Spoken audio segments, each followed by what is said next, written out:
so happy, my hair so nappy, had an afro.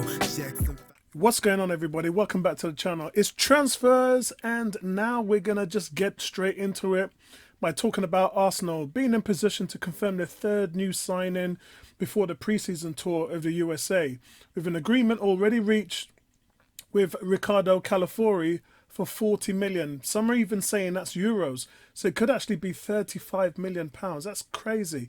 After David Ray was confirmed and Ajax goalkeeper Tommy Setford, who joined for less than $1 million.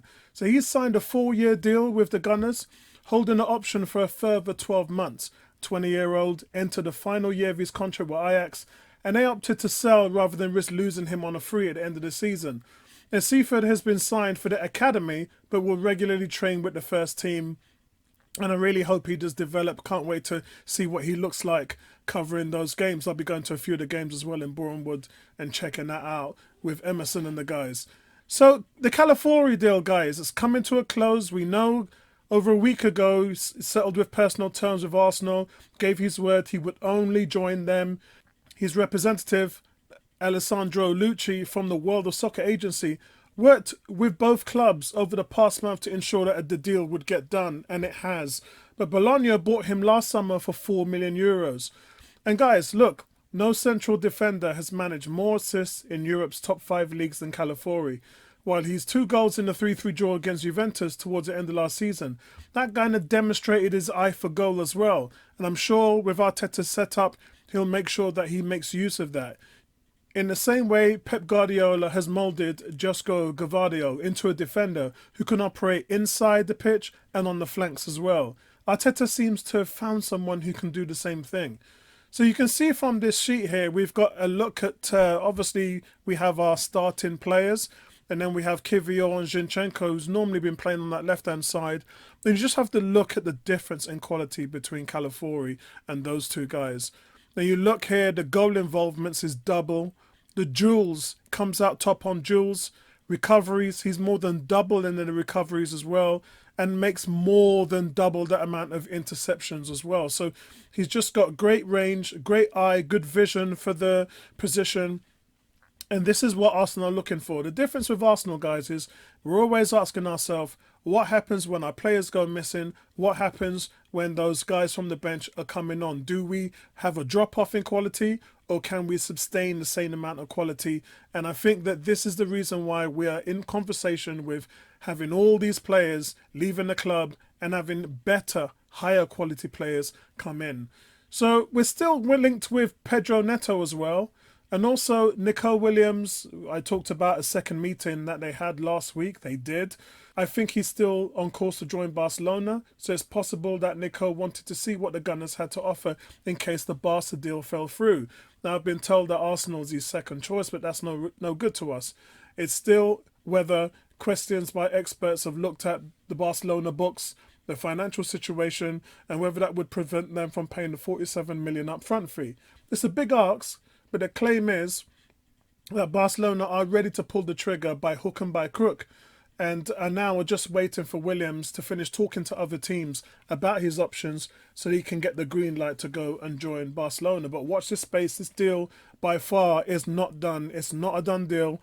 I've been told that on many occasions that the Nico Williams to Barcelona deal is not cemented in stone.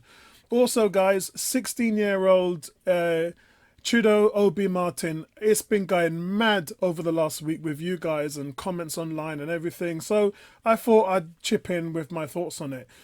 Yes, he's closing into a move on Manchester United, and it's caused an uproar in our fan base. And I have to be honest, I've got zero emotions for this one. The word is I'm hearing he's actually a Man United fan. He has no allegiance to Arsenal in any way. He's only been here for a few years, and the guy can pretty much do whatever he wants. And so look, he's 16. He's got far to go. He's got 2 players at Man United, 2 strikers they've just bought over the last few seasons who were starting ahead of him. Xerxes, they just bought Xerxes and he's the backup. So could you imagine how much work that this guy has got to do in order to even get playing time at United? So look, it's so far off and we're not in control. We've done everything we can to keep him. So I don't understand why Arsenal fans are even complaining about it. What more do you want them to do? Hold the gun to the guy's head? If he doesn't want to stay here, he doesn't want to stay here, and that's all there is to it. You move on and you develop your guys who have been here from 9, 10, 11 years old, proper Haaland players like Saka, who actually love the club and want to be a part of the success here. So as I said, guys, I feel no way about this one whatsoever. Now, there is something coming up though. The agent of Galatasaray winger Barış Alper Yilmaz is flying into London tomorrow for talks with Arsenal and Tottenham. Now, according to Sabah, Yilmaz, he's attracted fresh interest following some impressive showing at the Euro 2024, which were attended by scouts of the North London rivals. Now, Galatasaray say they want 25 million for the player, with the likes of Brighton, Aston Villa, Liverpool also linked, but he has said on Friday that he only wants to join Arsenal. As for Arsenal now, they kick off their pre-season preparations with a nice 2-0 win over Leyton Orient in behind closed doors, a friendly at London Coney. And Mikel Arteta, he used Gabriel Jesus, Martin Odegaard, Ben White, Thomas Partey. They were all named in the starting lineup. But it was a former Jesus. He opened up the scoring thanks to a great assist by Eddie Nketiah. Nketiah looked really busy in that game. Reports said that he was man of the match, running the channels, playing wide left. Most touches, he had the most shots and created the assist on the first goal. And of course, Marseille have reportedly submitted a bid in to sign Eddie Nketiah. And we're hearing that it's not enough. Same with what we're hearing with Smith Rowe and his bids now. Crystal Palace are now involved as well as Fulham. But we're hearing that the former Brighton manager, which is Roberto De Zerbi at Marseille, they're hoping to assemble a strong young squad that can improve on last season's disappointing 8th finish. They recently completed a signing of Manchester United's academy product Mason Greenwood. So Marseille are currently in discussions with Nketiah over personal terms. And Eddie is said to be open to a move away at the Emirates Stadium if they can meet with his 100k demands. And look, guys, Eddie scores goals. We know over 90 minutes he averages more goals than Jesus, and quite frankly, I don't think that's that difficult. But he's going to explode there if he goes to France. But for me, guys, I'm at the position right now where Nelson, Eddie, Smith Rowe are all seeking move elsewhere. But if Edu doesn't bring in the replacements, then I would have to keep some of these players. Smith Rowe and Nketiah, if the asking price isn't met. I see no reason to weaken our squad if we're not going to strengthen. So, it was a base 4-3-3 against Leyton Orient, where Urian Timber and Aidan Haven partnered up in the heart of the defence. And Lewis Skelly, he played as left back in that game. Carl Hein, he began in goal before he was swapped out for the new signing, Lucas Engard, while Charlie Patino and Ethan Ranieri were also among Arsenal's second half changes. Now, we travelled to the USA for a pre-season tour. We're going to take on Bournemouth and then Manchester United and Liverpool. And that's starting Thursday at 3:30 a.m. UK time.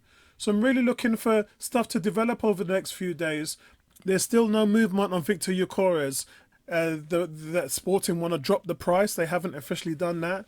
Word was today Brentford just dropped Ivan Toney's 80 million price tag to 50 million. And that was because of a meeting Ivan Toney had with Brentford on Friday about him wanting to leave. They had a gentleman's agreement. And this is something like what happened at Crystal Palace with William Zaha.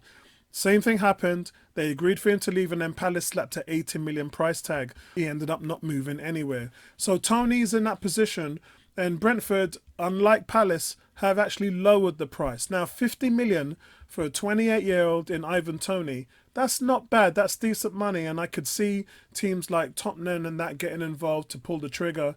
But I just, and I've said this before, I just don't see how he fits into Arsenal. Would I take an Ivan Toney over Havertz right now? No, simply because he doesn't give you what you want defensively. Any guy coming in to replace Havertz, you're going to lose some of that defence capability as well. And as I said, only 12 starts at striker in the new year, and Havertz was still able to give you 14 goals. What would Havertz be like in a full season at Arsenal, starting in the number 9 role? It's clear to see that he's a 20-goal striker. So Arsenal are sitting on a guy who can get it done. There's still a lot of fans out there that are saying that they want a striker. Yes, because, quite frankly, we only have Jesus to back him up if Nketiah goes. So we still do need someone to come in, and I hope Victor Gyökeres is that guy. So that's all from me, guys. I'll catch up with you in the next one. Peace out. Like and subscribe, and I'll catch up with you later. Peace out, guys. We made it this far, so I can't complain. Let's take